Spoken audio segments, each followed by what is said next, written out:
The galaxy had grown comfortable with silence. For 5,000 years, the vast regions of space that once belonged to humanity remained as quiet as a graveyard. No starships emerged from those dark sectors. No radio signals crackled across the void. Nothing moved except the ancient automated satellites that still drifted in their endless orbits, their sensors sweeping back and forth like the eyes of sleeping giants. Commander Dai-Ho had spent 30 years patrolling the Outer Rim for the Galactic Council. Every star chart he'd ever studied showed the same thing. Huge swathes of space, marked with warning symbols and the words, "Human Territory, Forbidden Zone," printed in stark red letters. He'd asked his superiors about it once, early in his career. The response had been swift and final. "Some doors are meant to stay closed, Commander. Find other routes." The younger alien species that had joined the galactic community in recent centuries treated the human zones like folklore. To them, humans were just another extinct civilization, no different from the dozen other dead empires whose ruins dotted the galaxy. They'd crack jokes about ghost ships and phantom fleets when passing near the borders of human space. But Dai-Ho had noticed something interesting. The older species never laughed at those jokes. The Veltar were among the oldest spacefaring races in the galaxy. They had been exploring the stars when humanity first developed faster-than-light travel. Whenever someone brought up humans in their presence, the Veltar would grow quiet. Their normally talkative nature would shut down completely. They'd mumble something about the old days and quickly change the subject. Their elders would sometimes mutter warnings in their ancient language, words that roughly translated to, "Let sleeping beasts lie." The Zephyrians were even worse. These proud warrior people had once commanded respect from every corner of the galaxy. Yet mention humans around them, and even their bravest generals would shift uncomfortably.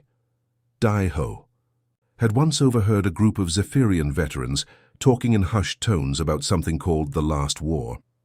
They spoke of ships that could appear from nowhere, of weapons that defied understanding, of a species that fought with a cold efficiency that made hardened warriors wake up screaming decades later. But perhaps the most telling sign was how the galaxy's trade routes had adapted over the millennia. Merchant ships took longer paths that added weeks to their journeys, rather than risk cutting through human space. Shipping companies paid massive insurance premiums for any cargo that came within 50 light years of the forbidden zones.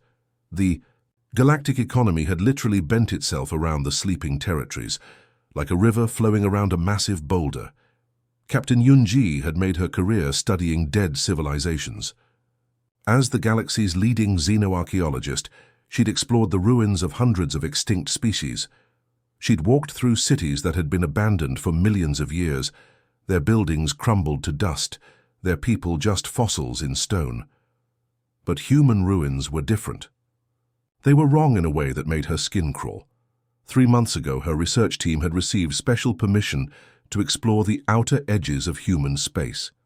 The Council had granted the expedition only after years of paperwork and countless safety briefings. They'd been given strict instructions to avoid any technology they found and to report immediately if they detected any signs of activity. What they discovered on the First World defied explanation. The human city of New Seoul sprawled across an entire continent, its towering structures gleaming as if they'd been built yesterday. The streets were clean. The buildings showed no signs of decay. Gardens bloomed with alien flowers that should have died millennia ago. Most unsettling of all, everything looked like people had just stepped away for a moment. In residential districts, dinner tables were still set with plates and silverware. Children's toys lay scattered in playgrounds, as if kids had been called inside for lunch and simply never came back out.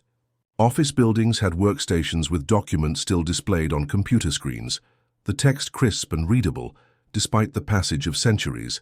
But it was the small details that truly disturbed Unji's team. In a cafe on the central plaza, coffee cups sat half empty on tables. The liquid was still warm. Steam rose gently from the surface, curling in the artificial atmosphere of the dome city. When her assistant Junho tested the coffee, he found it was fresh, as if it had been poured minutes before their arrival.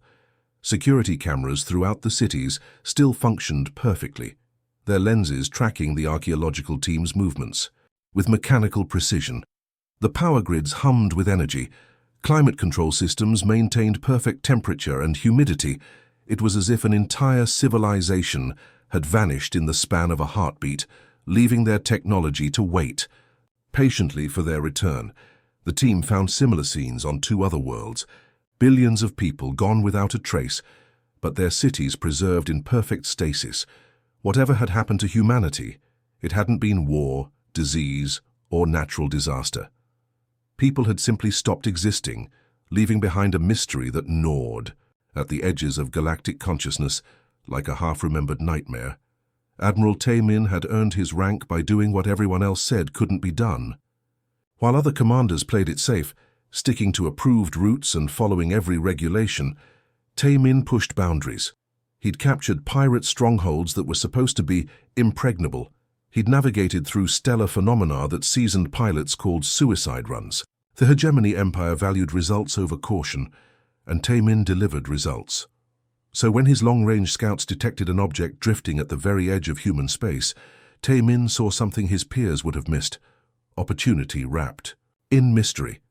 The object registered as artificial, clearly constructed rather than natural debris. Its energy signature was faint but detectable, suggesting some form of power source still functioned after all these years. Most importantly, it was small enough that his fleet could handle it without calling for reinforcements. The discovery came during what should have been a routine patrol along the disputed border zones. Lieutenant Sang-ho had been monitoring deep space sensors when an anomaly appeared on his screens. The object was roughly the size of a small space station, tumbling slowly through the void. Its hull bore the distinctive geometric patterns that xenoarchaeologists had identified as uniquely human architecture. But unlike the dead cities that explorers had found on abandoned human worlds, this structure was giving off power readings. Science Officer Bo-Ram was the first to voice concerns when Taemin announced his intention to investigate. She'd studied the classified reports from previous expeditions into human space, and none of them painted a comfortable picture. Protocol 7 existed for good reasons, she argued. The regulation explicitly forbade interference with any human technology that showed signs of active operation. The Galactic Council had created that rule after several research teams had disappeared while investigating human artifacts. But Taemin had read those same reports differently. To him, they suggested that human technology was incredibly advanced, possibly beyond anything the current galactic civilization possessed. If his fleet could salvage even a fraction of that knowledge, the hegemony would gain an enormous strategic advantage over their rivals. The potential rewards far outweighed the theoretical risks. As the fleet approached the drifting station, the scale of human engineering became apparent. The structure was built from materials that seemed to absorb light, making it difficult to see against the starfield. Strange crystalline formations grew from its hull like frozen flowers, pulsing with a soft blue radiance that hurt to look at directly. The station's design defied conventional understanding of space architecture. It was simultaneously organic and mechanical, as if someone had convinced metal and crystal to grow together into predetermined shapes. Bo-Ram's instruments detected energy patterns that made no sense according to known physics. The power source appeared to be drawing energy from vacuum fluctuations in space itself, tapping into the quantum foam that most civilizations couldn't even detect, let alone harness. The station's hull was constructed from materials that registered as both solid matter and something else entirely, as if the atoms themselves existed in multiple states simultaneously. Despite mounting evidence that they were dealing with technology far beyond their understanding, Taemin pressed forward.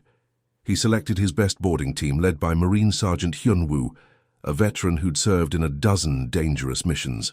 Hyun-woo had a reputation for keeping his head in impossible situations, which made him the ideal choice for exploring unknown human technology.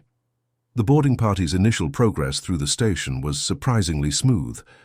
The airlocks responded to their presence, cycling open as if welcoming visitors. The corridors were filled with breathable atmosphere, maintained at comfortable temperature and pressure. Emergency lighting activated as they moved deeper into the structure, illuminating pathways that seemed designed for human proportions despite the alien architectural style. What struck Hyunwoo most was how alive the station felt. Unlike the empty cities that other teams had explored, this place hummed with activity. Walls pulsed gently with flowing energy. Crystalline formations chimed softly as the boarding party passed, creating an almost musical atmosphere. The station wasn't just preserved, it was actively functioning, as if waiting for someone to return. The team's destination was the central core, where Boram's scans had detected the strongest energy readings. As they descended through levels of increasingly strange technology, the station seemed to respond to their presence. Doors opened before they could request access. Lift platforms activated automatically, carrying them toward their goal. It was as if the entire structure was guiding them to something specific. The core chamber took Hyunwoo's breath away. The room was a perfect sphere, its walls covered in crystalline matrices that pulsed with rainbow light. Energy flowed through, the crystals in patterns too complex for the human eye to follow, creating a display of beauty that bordered on hypnotic. But at the center of the chamber, suspended in a pillar of soft blue light, was something that made every member of the boarding party freeze in shock. A human being floated in perfect stasis, preserved as if she'd been placed there moments ago. She appeared to be a young woman with long black hair that drifted around her face like she was underwater. Her features were peaceful, almost serene, as if she was simply sleeping. Her clothes were unfamiliar but clearly human in design, made from materials that seemed to shift and flow despite her motionless state. The stasis field that held her was unlike anything in galactic databases. It wasn't just preserving her body. Scans showed that every cell, every molecule, every atom was locked in perfect temporal suspension. She wasn't aging, wasn't decaying, wasn't changing in any measurable way. She existed in a bubble of frozen time, waiting for something to wake her up. Hyunwoo approached the chamber carefully, his plasma rifle held at ready position. His orders were to document everything and avoid touching any technology, but the sight of an actual living human after 5,000 years of silence was overwhelming. As he moved closer to get better readings with his scanner, his weapon's safety mechanism malfunctioned, a one-in-a-million equipment failure that sent a plasma bolt directly into the crystalline matrix. The effect was instantaneous and terrifying. The crystal formation exploded into brilliant light, sending waves of energy cascading through the chamber and beyond. The stasis field collapsed, and the woman's eyes snapped open with startling intensity, but that wasn't the worst part. As her consciousness returned to the waking world, something impossible happened across the galaxy. On distant worlds in hidden chambers that no living being had seen for millennia, thousands of other humans began opening their eyes in perfect synchronization. Humanity's long sleep was over. The moment the woman's eyes opened in the research station, something extraordinary happened across the galaxy. There was no period of confusion, no gradual awakening process that anyone might expect after 5,000 years of sleep. Instead, humanity emerged with the kind of precision that only comes from perfect preparation. Engineer So Young was monitoring the sensor arrays aboard Admiral Taemin's flagship when her instruments began registering impossible readings. At first, she thought her equipment was malfunctioning. The displays showed massive objects appearing in empty space, not emerging from hyperspace jumps or decloaking from stealth systems, but literally materializing from nothing. One moment the sensors detected only vacuum and cosmic dust. The next moment enormous structures occupied those same coordinates. The ships that appeared defied every principle of physics that So Young had learned during her 20 years of engineering experience. They weren't built like normal spacecraft, with hulls and engines and recognizable components.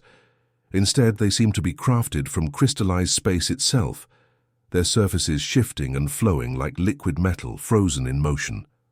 The vessels bent light around them in ways that hurt to observe directly, creating optical illusions that made veteran crew members dizzy just looking at the displays. What truly terrified So Young was how the ships moved. They didn't accelerate gradually like conventional vessels bound by the laws of momentum and energy conservation. Instead, they folded space around themselves, stepping from one location to another as if the universe was a piece of paper they could crease and unfold at will. Her instruments detected gravitational distortions that should have torn apart nearby star systems, yet somehow the ships contained these forces perfectly, using them as tools rather than weapons. The scale of the awakening became apparent within minutes. Reports flooded in from across the galaxy as observation posts, merchant vessels, and military patrols all detected the same phenomenon. Human ships were appearing everywhere simultaneously, not just in the abandoned territories that had been marked as forbidden zones, but at strategic points throughout galactic civilization. They took positions at major hyperspace junction points, trade route intersections, and key stellar coordinates with mathematical precision that suggested centuries of planning. Admiral Tae Min was reviewing damage reports from the research station when his communications officer received something that made the entire bridge crew fall silent. Every receiver on the ship activated simultaneously: military frequencies, civilian channels, emergency bands, even the personal communication devices that crew members carried. The transmission came through all of them at once, crystal clear, despite originating from no detectable source. The voice that spoke was unmistakably human, but it carried qualities that made experienced soldiers shift uncomfortably in their seats. It wasn't just one person talking. Thousands of voices spoke in perfect unison, creating harmonies and overtones that no single throat could produce. The words were spoken in standard galactic trade language, but underlying them were echoes, in dozens of other tongues, as if the speakers wanted to ensure that every possible listener could understand.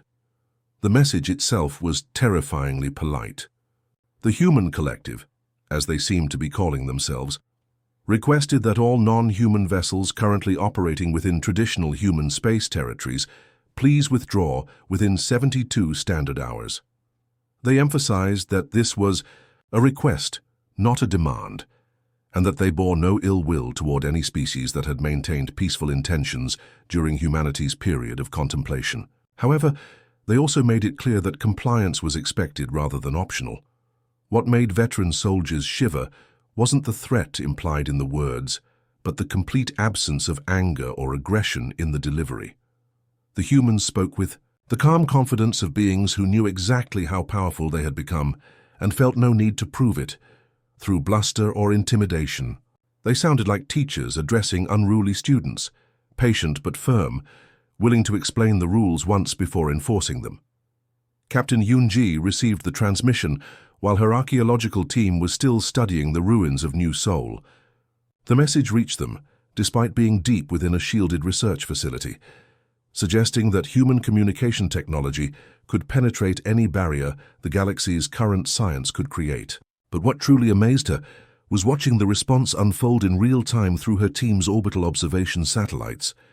Human fleets materialized at every major hyperspace junction within the sector, their formations arranged with geometric perfection that spoke of coordination beyond anything conventional military doctrine could achieve.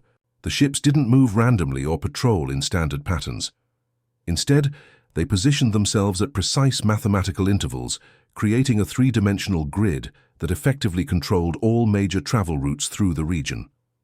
The coordination required for such a deployment was staggering. These weren't separate fleets acting independently. They were components of a single vast intelligence that could process information and make decisions across interstellar distances.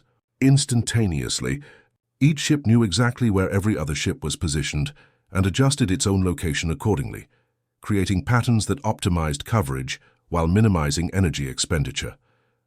As reports continued streaming in from across the galaxy, the true scope of humanity's transformation became clear. They hadn't simply survived their 5,000-year absence from galactic affairs. They had used that time to evolve into something far beyond what they had been before. The evidence suggested that individual humans were now connected through some form of quantum consciousness network that allowed them to think and act as a collective entity while maintaining their individual personalities. The technology they displayed made current galactic science look primitive by comparison. Their ships could manipulate space-time itself, appearing anywhere in the galaxy without regard for distance or travel time. Their communication systems could reach any location instantaneously, bypassing all known forms of interference or shielding. Most unsettling of all, they seemed to possess perfect information about galactic civilization's current state, despite having been absent for millennia. Engineer So Young spent hours analyzing the sensor data from the human ships, trying to understand how their technology worked. Every measurement she took only deepened the mystery. The vessels existed partially outside normal space-time, occupying multiple dimensional states simultaneously. They drew power from sources that her instruments couldn't identify, tapping into energy fields that conventional physics said shouldn't exist.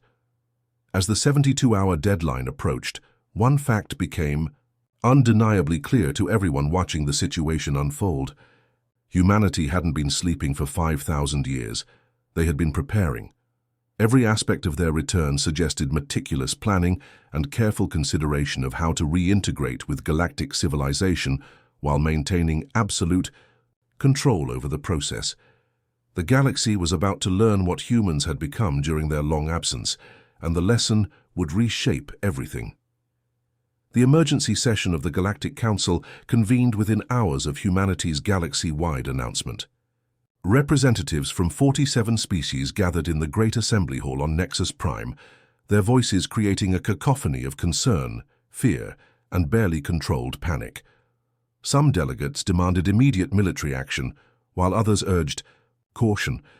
A few of the older species representatives sat in stunned silence, their faces bearing the haunted expressions of beings confronting a nightmare they had hoped would never return. Councillor Day-Ho called for order as the massive chamber, filled with an energy signature, unlike anything the building's sensors had ever detected. The air itself seemed to shimmer, and then three figures materialized in the center of the assembly floor. They appeared human at first glance, two men and one woman dressed in simple, elegant clothing that seemed to shift and flow like liquid starlight. But something about them was fundamentally wrong, in a way that made seasoned diplomats feel deeply uncomfortable. The human representatives moved with perfect synchronization, their steps matching exactly as they approached the central podium.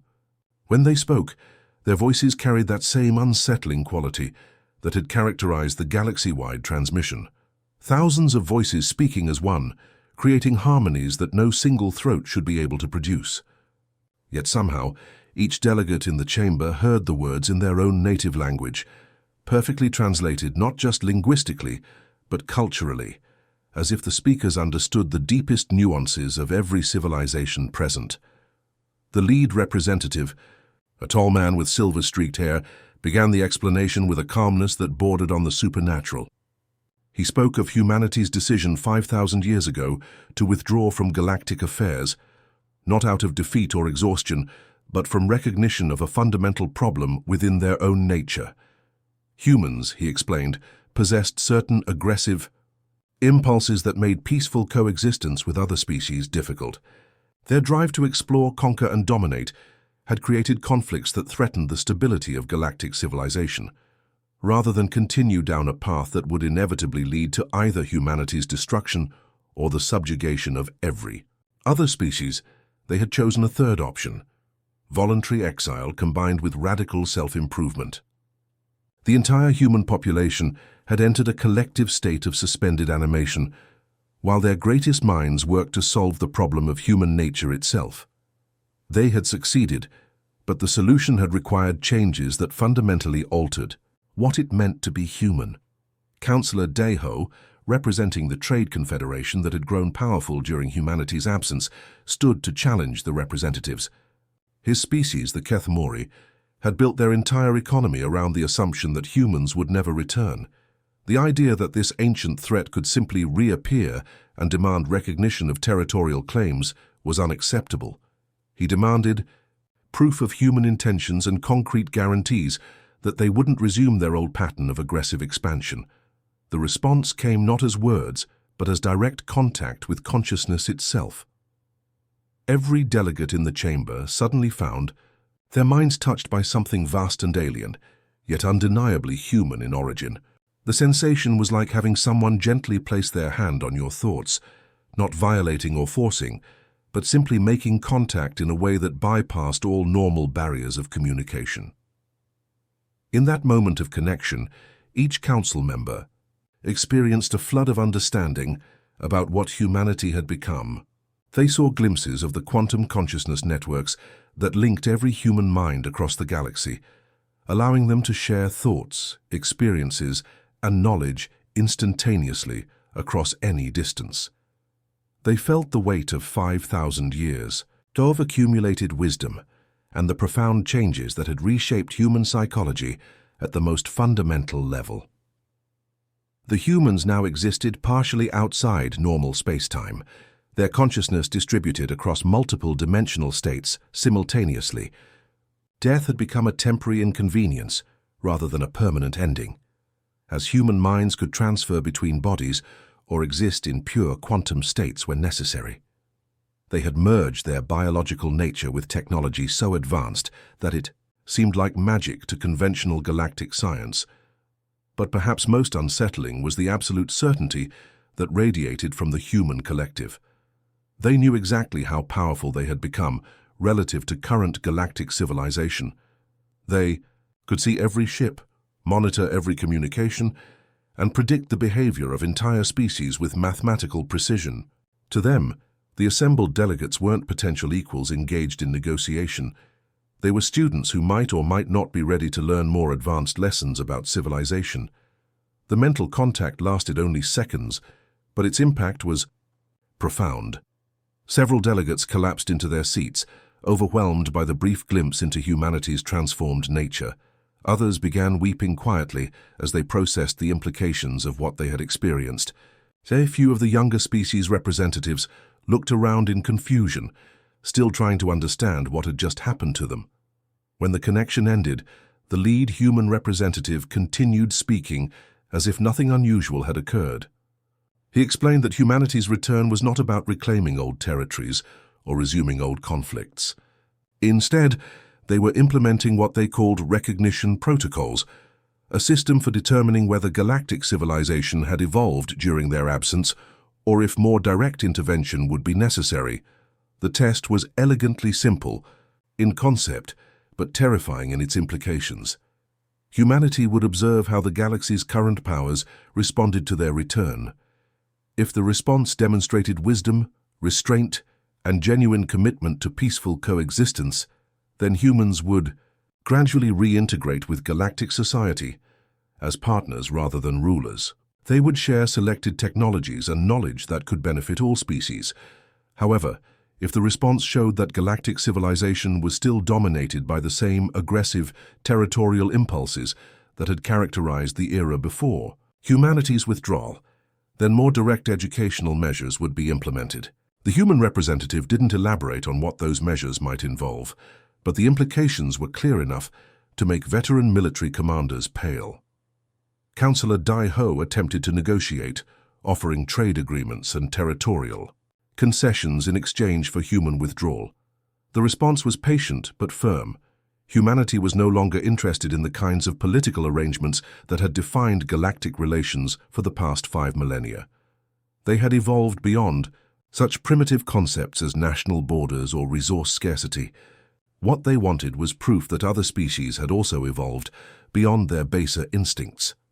As the session continued, reports began filtering in from across the galaxy. Several aggressive military powers were already mobilizing their fleets, convinced that ancient human technology couldn't match modern military capability. The Hegemony Empire, the Vortak Dominion, and the Stellar Brotherhood were all moving massive armadas toward human space, preparing to test the returned species' resolve through force. The human representatives received these reports through their quantum consciousness network, their expressions showing mild disappointment rather than concern. They had hoped for wisdom, but were prepared for the alternative. As they prepared to depart, the lead representative delivered one final message that would haunt the assembled delegates for years to come. The galaxy had 72 hours to demonstrate that it had learned the value of peace during humanity's absence. After that, humanity would begin providing more direct instruction in the principles of civilized behavior. The lesson would be thorough, comprehensive, and absolutely unforgettable. The test was about to begin. The 72 hours passed with agonizing tension as military commanders across the galaxy made their fateful decisions. Admiral Tamin had convinced himself that humanity's long absence had left them technologically outdated. He gathered the largest fleet the Hegemony Empire had assembled in centuries, over 3,000 warships equipped with the most advanced weapons galactic science could produce. 3 other major powers joined the assault. The Vortak Dominion brought their legendary battlecruisers, the Stellar Brotherhood deployed their quantum torpedo fleets, and the Nexus Coalition contributed their experimental phase-shift destroyers. The Ni.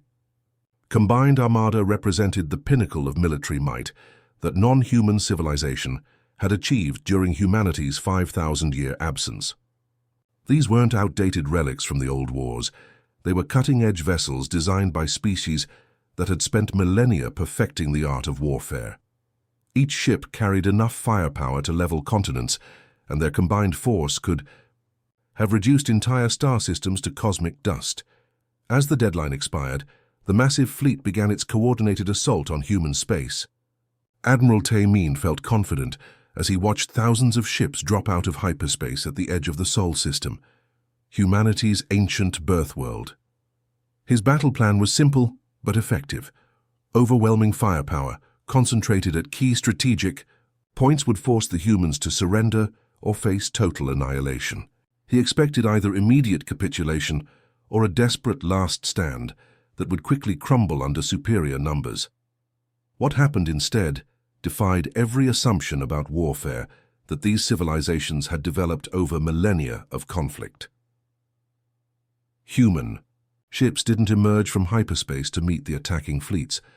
They didn't decloak from stealth systems or power up weapons arrays. Instead, they simply appeared. One moment the space around each enemy vessel was empty. The next moment, elegant crystalline ships materialized directly alongside them. The human vessels didn't adopt threatening positions or lock targeting systems onto their opponents. They just existed there, close enough that the alien crews could see their strange flowing surfaces through viewport windows. Engineer So Young watched her instrument panels with growing bewilderment as readings that should have been impossible began cascading across her screens. The human ships weren't just violating known physics, they were rewriting it in real time. Local space-time bent around them like clay being molded by invisible hands. Gravity fields shifted and flowed according to principles that made her decades of training seem like primitive superstition. The human vessels began broadcasting on frequencies that bypassed all known communication technologies. Instead of speaking through radio waves or quantum entanglement channels, they transmitted directly into the consciousness of every sentient being within range. The sensation was unlike anything the alien crews had ever experienced. Not an invasion of their minds, but a gentle touching of their thoughts that felt almost like a parent comforting a frightened child. What the humans shared through that contact wasn't threats or demands for surrender. Instead, they offered understanding, complete crystalline comprehension of exactly how outmatched the attacking forces were. Each alien mind was allowed to perceive reality through human senses for just a moment, seeing the universe as beings who existed partially outside normal spacetime could see it. Admiral Tamin felt his certainty crumble as the human perspective flooded through his consciousness. He could suddenly perceive the quantum foundations underlying physical reality, seeing how matter and energy were just different expressions of more fundamental forces. He understood how the human ships moved by convincing space itself to reorganize, rather than pushing through it with crude propulsion systems. Most terrifyingly, he realized that the humans could see every thought, every intention, every tactical decision before his crews even made them. The revelation wasn't delivered with malice or gloating superiority. Instead, the humans shared their perspective with the gentle patience of teachers helping students understand a difficult concept. They wanted the alien commanders to comprehend not just their own limitations, but the vast gulf that separated current galactic civilization from what humanity had become during their long transformation. Engineer So Young watched in fascination and horror as human ships began demonstrating their capabilities. They didn't destroy or damage the attacking vessels. Instead, they performed impossible manipulations that showcased their complete mastery over physical law. Ships weighing millions of tons were gently rotated like toys. Weapon systems were convinced to power down by having their atomic structures politely rearranged. Navigation computers began displaying star charts showing galactic geography that wouldn't exist for thousands of years, revealing humanity's ability to perceive time as easily as space. The psychological impact was overwhelming. These weren't weapons being used against the attacking fleets. They were educational demonstrations. The humans were showing rather than telling, proving their claims about transcendence through casual displays of godlike power. They could have destroyed every attacking ship in microseconds, but chose instead to help their opponents understand why resistance was not just futile but unnecessary. Admiral Tae Min found himself ordering his entire fleet to power down weapons and turn for home, but not from fear or coercion. The human contact had given him perfect understanding of the situation. Fighting beings who could rewrite reality itself wasn't bravery. It was simple stupidity. More importantly, he realized that the humans genuinely didn't want to harm anyone. Their patient teaching methods showed a species that had evolved beyond the need for violence or domination. The war ended after exactly 18 minutes, not because one side defeated the other, but because the attacking forces finally understood what they were truly facing. Across the galaxy, similar scenes played out as human ships appeared beside every aggressive fleet, offering the same gentle education about the new reality. Species that had spent millennia preparing for warfare found themselves enrolled in a cosmic classroom they hadn't known they needed. Captain Yunji observed the aftermath from her archaeological site, watching through orbital sensors as the galaxy's military powers began withdrawing their fleets. The transition wasn't chaotic or panicked. Instead, it carried the orderly quality of students calmly leaving a lecture hall after an enlightening lesson. The humans had achieved something that no military force in galactic history had managed. They had ended conflicts by expanding understanding rather than applying superior firepower. As the new equilibrium settled across the galaxy, one truth became undeniably clear. The beast that had once terrorized galactic civilization hadn't awakened angry or vengeful. Instead, it had awakened transcendent, transformed by 5,000 years of patient self-improvement into something that made traditional concepts of power and dominance seem quaint and primitive. The galaxy's rulers suddenly understood that they were no longer alone at the top of the cosmic hierarchy. Humanity was watching with senses that could perceive everything, everywhere, all at once. But rather than inspiring terror, that realization brought an unexpected sense of relief. For the first time in millennia, there was a force in the universe capable of maintaining true peace, not through threats or conquest, but through the infinite patience of teachers who had spent 5,000 years learning how to help others, evolve beyond their primitive instincts. The age of warfare was ending, replaced by an era of guided growth under the watchful eyes of humanity's patient shepherds.